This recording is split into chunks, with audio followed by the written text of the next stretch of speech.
Bu gördüğünüz kız Nailədir. Çok deli biridir. Eyni zamanda da çok gülür. İnsanları da güldürməyi, gülümsəmə mənbəyi olmağı çox sevir.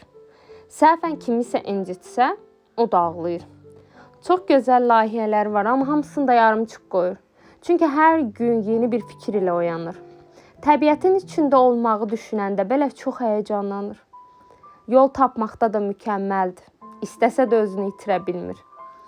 Çox qəşəng yemək bişirir, amma birə-bir tərifə uymur. Kitab yazır, onu da yarımçıq qoyur. Həyata hekayə danışmaq üçün gəldiyini düşünür.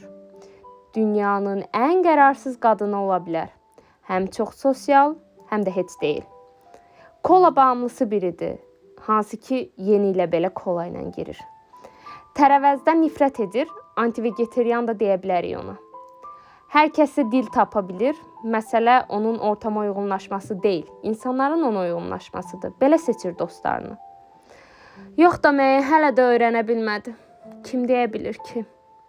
Dans etməyi, film izləməyi çox sevir. Pişiklər, doğrudan. Bir oğlu var idi, sonra da bir qızı oldu. Pişiklər üçün seçilmiş kişi olduğunu düşünür. Nə zaman harda olursa olsun, ağlayırsa pişiklər onu tək buraxmır. Kameranın sevdiyini deməyə ehtiyac yoxdur məncə. Həyatının filmini özü çəkir zaten. Həm getmək istəyir, həm qalmaq. Bəzən özünü bu filmin başrolu kimi hiss edir. Bəlkə də elədir. Kim bilə bilər.